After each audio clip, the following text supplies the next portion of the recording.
చిరంజీవి గారిది మొన్ననే 'మన శివశంకర్ వరప్రసాద్' ఆయన జీవితంలో, ఆయన కెరీర్‌లో అత్యధిక కలెక్షన్స్ వసూలు చేసినటువంటి సినిమా అయింది. ఆ నేపథ్యంలో అందరూ ఫ్యాన్స్ సంతోషంతో ఉన్నారు. మెగా ఫ్యాన్స్, అటు పవన్ ఫ్యాన్స్ అయినా, రామ్ చరణ్ ఫ్యాన్స్ అయినా, వరుణ్ తేజ్ ఫ్యాన్స్ అయినా అందరూ మహా సంతోషంగా ఉన్నారు. చిరంజీవి గారు మరింత సంతోషంగా ఉన్నారు. అందుకనినే అటు అనిల్ రావిపూడి దర్శకుడిని పిలిచి ₹5,00,00,000 విలువైనటువంటి కారుని గిఫ్ట్‌గా ఇవ్వడం ఒక ఎత్తైతే, చాలా సంబరం చేసుకుంటున్నారు. అదంతా కూడా హైలైట్ అవుతుంది. ఈ మధ్యన రజనీకాంత్ సినిమా సక్సెస్ అయినటువంటి సందర్భంలో Sun director, Sun TV head వచ్చి ఆయనకి వాళ్ళే సన్ ప్రొడక్షన్స్ ఆ సినిమాకి. ఆయనకు ఒక కారు ఇచ్చారు. ఆ మధ్యన పవన్ కళ్యాణ్ తన సినిమాకి సంబంధించి ఒక కారు.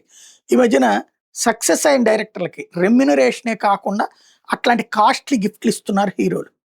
ఇది 2 రకాలైనటువంటి ప్రోత్సాహం. ఒకటి హీరో నుంచి ప్రోత్సాహం, రెండోది నెక్స్ట్ వాళ్ళు చేసేది. అదే పాపం ఫెయిల్ అయితే ఆ దర్శకుడికి ఎట్లాంటి ప్రాబ్లం వస్తుందో మారుతికి తెలుస్తుంది. ఇప్పుడు వాళ్ళందరికీ కార్లు ఇచ్చారు సక్సెస్ అయినందుకు. మరి మారుతి కారు లాక్కోవాలేమో ప్రభాస్.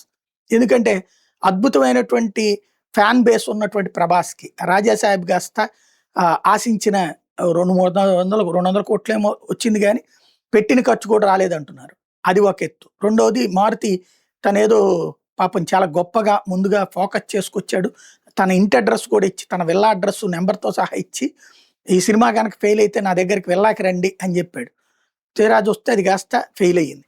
ఆ ఇంపాక్ట్ కావాలని చెప్పి మొన్న కసిగా ఆర్డర్‌లు పెట్టారట. ఏది వీళ్ళ ఫ్యాన్స్ అందరూ తిండి, మందులు అట్లాంటి అతనికి ఆర్డర్ పెట్టారట. డబ్బులు చెల్లించి మరి. ఆళ్ళందరూ డెలివరీ చేయడానికి వెళ్తే చివరికి మారుతికి సీన్ అర్థమయ్యి ఎవరిది తీసుకోవద్దని చెప్పి సెక్యూరిటీకి చెప్పాల్సిన పరిస్థితి వచ్చింది. చివరికి తనకొచ్చేవి కూడా తీసుకోవద్దని చెప్పేసేసి. ఆ స్థాయిలో విసిగించేశారు. అంటే సంతోషపెడితే హీరోలని ఒక రకం ఉంటది. హీరోలే కార్లు గిఫ్ట్ ఇస్తున్నారు. అదే బాధ పెడితే గనక ఫ్యాన్స్ దాటికి తట్టుకోలేకపోయేటటువంటి పరిస్థితి దర్శకులదవుతుంది ఇప్పుడు.